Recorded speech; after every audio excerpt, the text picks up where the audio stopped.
Hi everybody, welcome to EcoDriver. My name is Helmut. Today we go out on the EcoDriver loop with the Toyota RAV4 plug-in hybrid. We've already done the electric range test. This is why the battery is empty, and we do this test with the empty battery. Why? To show that plug-in hybrids can still be very efficient cars even if you don't plug them in regularly or at all. I don't advocate that you don't plug them in, but they still can be efficient cars. So we have here the 4-cylinder engine, 136 kilowatts. It runs in the Atkinson cycle. 2 electric motors, 134 and 40 kilowatts respectively. System power output is 225 kilowatts, and the unladen weight is 1,910 kilograms, 4,202 pounds. The traction battery has a gross capacity of 18 kilowatt hours, but that's of no relevance for this test. And yeah, that's basically it for this car. We do our normal EcoDriver loop, which I show you here. We start on the southeastern outskirts of Innsbruck, go out of town for about a kilometer or just above a mile or around a mile in a 30 kilometer per hour zone. Then we hit the climb, which elevates us around 360 meters, 1100 feet. And then we have some hills, a descent, open roads, some mixed roads with speeds ranging between 20 and 60 miles per hour, 30 and 100 kilometers per hour.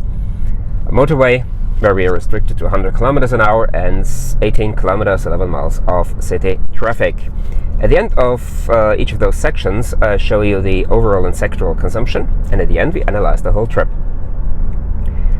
The cameras will be on all the time for you to see how am I driving in order to achieve the consumption that I will have achieved at the end, and secondly, to prove that there is no need to go slow in order to be efficient.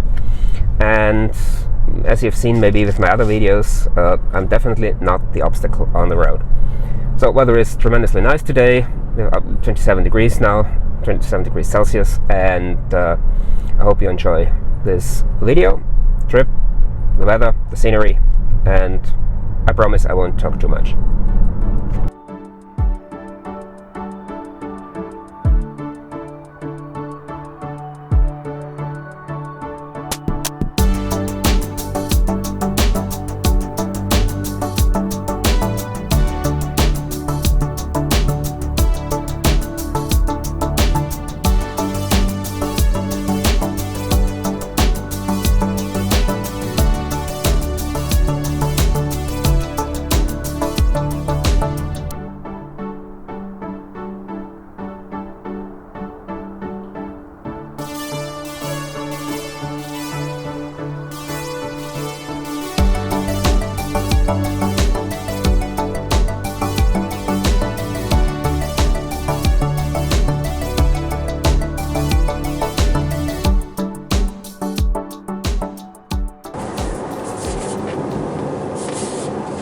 We're now coming to the end of the climb. Unfortunately, you cannot see in the camera on the central display what the current consumption is. I haven't found the setting where to put this back to zero, or to reset this. It's only here in the central screen of the car, and I can tell you it's 11.8 liters per 100 kilometers. And yeah, you'll have to trust me. At the end of the trip I will show you the picture of it. Yeah, now we are coming to the hills, and here it's important to play with the road, use the momentum you build up on the way down to go into the next climb, into the flat sections, and try to avoid maintaining the speed on the uphill at all costs, or even accelerate. Just reduce the speed slightly, and this also helps you to save quite some energy.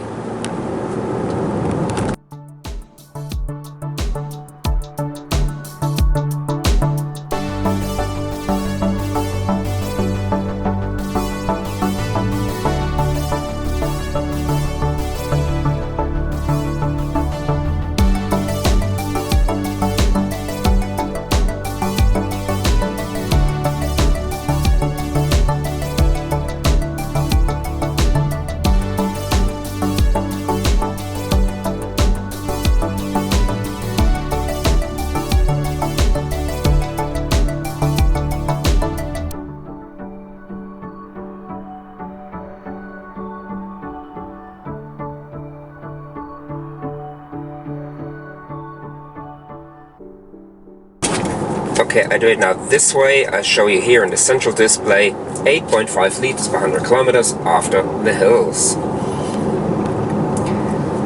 It worked quite well on the hilly section, that I could go like on a roller coaster, building up momentum on the way down, and use this on the way up. Now on the way down, yes, it's also possible to go down a hill, down a mountain, in a very ineffective way. If you've seen my videos before, I've often pointed out other vehicle movers who just wasted a lot of energy on the way down because they didn't make use of gravity, and they just had to invest a lot of power just to go down.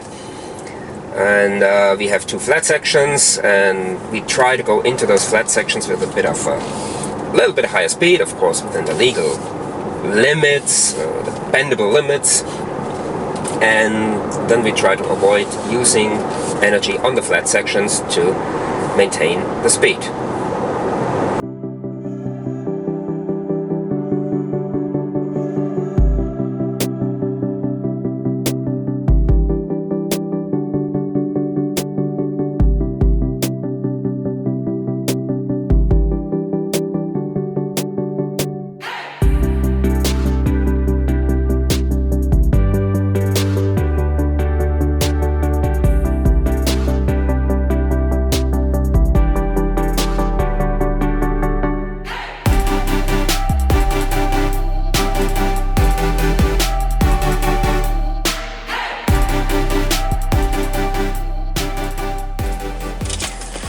So you see here at the end of the descent we have 5.8 liters per 100 kilometers, plus an electric range of 7 kilometers, 8 kilometers.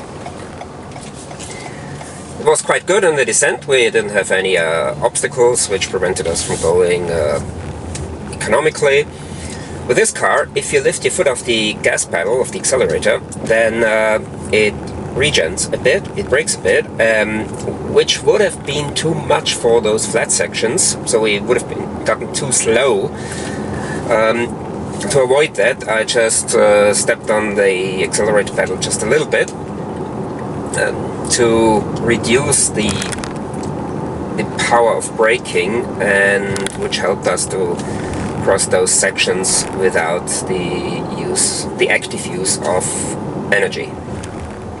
We're now coming on to the mixed roads, the open road section.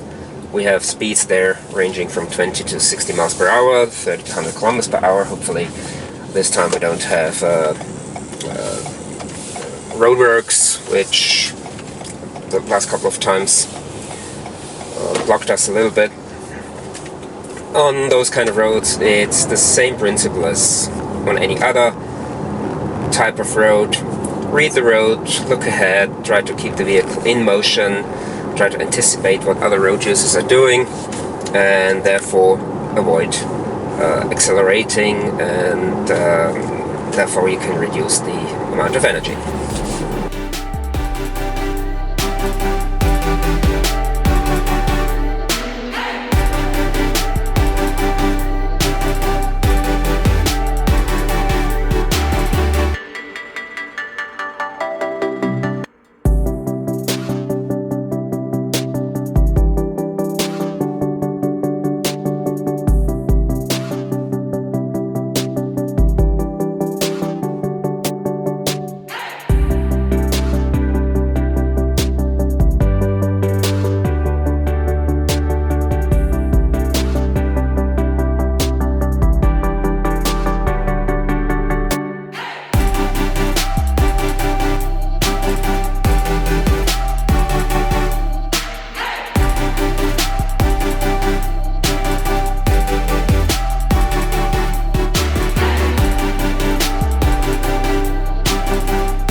So at the end of the mixed road section of the open road, we see here 4.0 liters per 100 kilometers.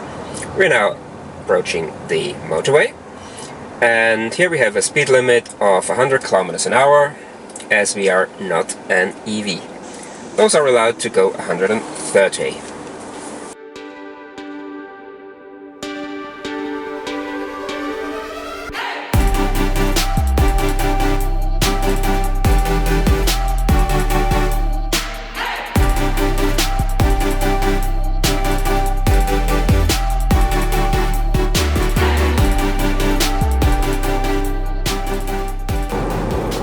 At the end of the motorway, we see here 4.2 liters per 100 kilometers. You may have noticed on the motorway the petrol engine also charged the battery, not only moved the car, but also charged the battery. Why is this done? Well, a combustion engine has quite low efficiency at low loads. So with at around 100 kilometers an hour, 105 kilometers an hour, the load isn't high.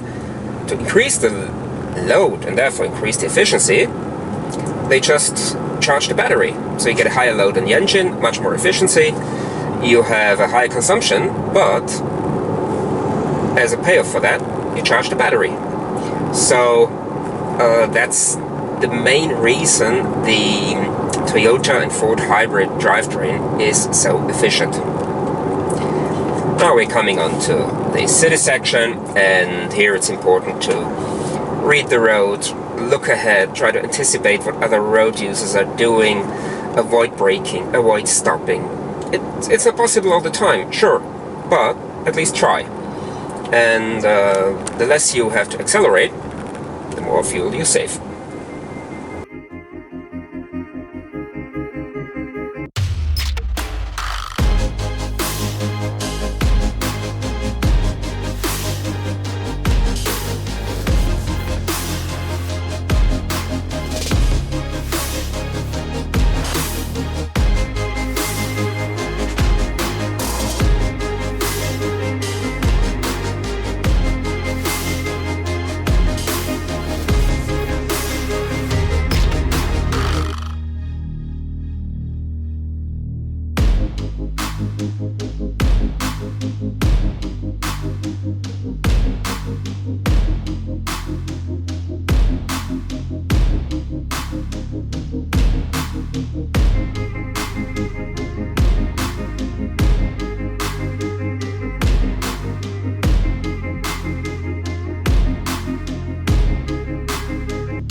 Well, we're now at the end here, and you see 4.2 liters per 100 kilometers. I'm a little bit disappointed is the wrong word. I expected to stay below 4, because with the RAV4 full hybrid we had 4.0 liters per 100 kilometers, and as it happened with other plug-in hybrids and full hybrids, the plug-in hybrid had a better consumption, or less consumption than the full hybrid, mainly caused by the long descent. Here it's not the case. My assumption is it has to do with the weight of the car. The Ford Kuga, for example, was the plug-in hybrid was around 170 kilograms heavier than the full hybrid, whereas here we're around 400 kilograms heavier, because this RAV4 full hybrid, this plug-in hybrid, has a much bigger battery, 18 kilowatt hours, so that's probably the reason. Nevertheless, 4.2 liters per 100 kilometers is, I think, a good result, and now let's have a look at the details. Well, let's have a quick look at the sectoral and overall consumption of our trip with the Toyota RAV4 plug-in hybrid. You see here 11.8 liters per 100 kilometers on the climb, 4.7 on the hills, nothing, 0 on the descent, 1.9 on the open road, which is a result of having charged back a lot of energy into the batteries on the descent. Motorway 4.7, which I think is a very good result for a car like this, and 4.2 in city traffic. As I said before, it's really an excellent result. Here you see the table with all the other plug-in hybrids I've tested so far. The only one that's really better here was the Ford Kuga Escape plug-in hybrid, which ironically has pretty much the same drivetrain, the same ECVT gearbox built in, which is an old Toyota Aisin patent, which ran out after 10 years, a couple of years ago, and Ford decided to keep this using in their cars, and it's not a bad decision, as this is probably the best hybrid gearbox, the best hybrid drivetrain out there. In order to achieve consumption like this, you have to obey the rules of eco-driving, which I've done several videos about, and I've also done the electric range test of this car, which brought a very good result, almost 100 kilometers of electric range. If you want to see how this went, then you can watch this video here. Down here you'll find the consumption test of the Toyota RAV4 full hybrid, and if you are interested in how to drive PHEVs more efficiently overall, then you can click on this video. That's it for the Toyota RAV4 plug-in hybrid. Thanks for watching, take care, see you next time.